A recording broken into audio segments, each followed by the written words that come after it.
मला असं वाटतं की न्यायालयाने उदात्त हेतू ठेवून तो निर्णय घेतलेला दिसतो. मी तो निर्णय अद्याप वाचलेला नाही, परंतु न्यायालयाचे निरीक्षण योग्य आहे की जेणेकरून सरकारचा पैसा खर्च होऊ नये, जनतेचा पैसा खर्च होऊ नये आणि त्या पैशाचा अपव्यय होऊ नये, म्हणून त्याच्यामध्ये कुठल्याही प्रकारचा लॉस नसताना एखाद्या व्यक्तीवर आपण इरिपेरेबल लॉसच्या माध्यमातून दृष्टिकोनातून पाहणं आणि त्याला न्याय न देणं हे कायद्याच्या दृष्टीने चुकीचं होईल आणि म्हणून त्यांनी तो निर्णय घेतला असावा असं माझं मत आहे. परंतु तो न्यायालयाचा निर्णय आहे, तो आपण मानला पाहिजे जसा असेल तसा. ज्यांना कोणाला हा निर्णय मान्य नसेल त्यांनी माझ्या विरोधात कोर्टात जावं, अपिलात जावं.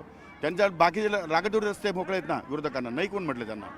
आम्ही काय कोणा थांबवलेलं नाही आहे.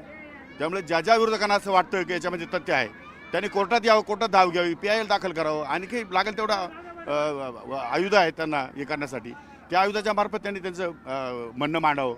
कोर्टाच्या निर्णयाविरोधात खरं तर अशा पद्धतीनं थेट भाषा पूर्वी कधी झाली नाही. आता विरोधक थेट कोर्टाच्या एकूणच निकालावर भाष्य करायला लागले.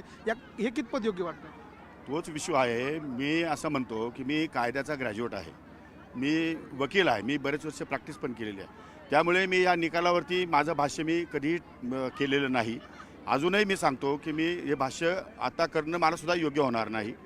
जो काही निर्णय असेल, जो काही न्याय असेल, तो वरिष्ठ न्यायालयामध्ये संविधानाच्या माध्यमातून डॉक्टर बाबासाहेब आंबेडकरांनी जे संविधान दिलं आहे त्या संविधानाच्या माध्यमातून न्याय मागण्याचा अधिकार माझ्याकडे अजून शिल्लक आहे. त्यामुळे मी त्या माध्यमातून न्याय मागेल आणि यांना माझ्या विरोधकांना जर काही वाटत असेल त्याच्यामध्ये तथ्य तर तेही माझ्या विरोधात न्याय मागू शकतात किंवा सरकारही मागू शकतं. त्यामुळे तो प्रत्येकाचा अधिकार आहे. तो अधिकार ज्याला पाहिजे त्यांनी बजवावा, आमचं काय हरकत नाही त्याला. हा निकाल देत असताना न्यायाधीशांवरती RSSचा आणि नागपूरमधून दबाव होता अशा प्रकारचा आरोप जो आहे तो माजी न्यायाधीश आणि या प्रकरणात वकील असलेल्या सतीश वाणींनी केलेला आहे. मूर्खपणाचं लक्षण आहे ते. जे आता मी त्यांच्या एखाद्या व्यक्तिमत्वावर टीका करणं हे चांगलं नाही, पण एखाद्या न्यायालयाच्या एखाद्या जजमेंटवरती बोलणं हे मूर्खपणाचं लक्षण आहे. न्यायालय तरी सोडा म्हणा, बाकीचं ठीक आहे. न्यायालयामध्ये तरी अशा प्रकारच्या गोष्टी व्हायला नको अशी माझी अपेक्षा आहे. मग तुम्हाला घेरलं जातं या सगळ्या निमित्तानं? नाही, मला काही फरक पडत नाही त्यांनी. मी त्याच्यातून ताऊन सलाकून बाहेर पडलेलो आहे. माझं दुर्दैव फक्त एकच आहे की माझे कार्यकर्ते थोडे डिस्टर्ब होतात. मी कधी डिस्टर्ब होत नाही. मी असे अनेक प्रसंग माझ्या जीवनात आले आहेत, अनेक प्रसंगाला सामोरं गेलो आहे. त्यामुळं मी नेहमी म्हणतो की कर नाही त्याला डर कशाला. सत्य परेशान हो सकता है, पराजित नाही.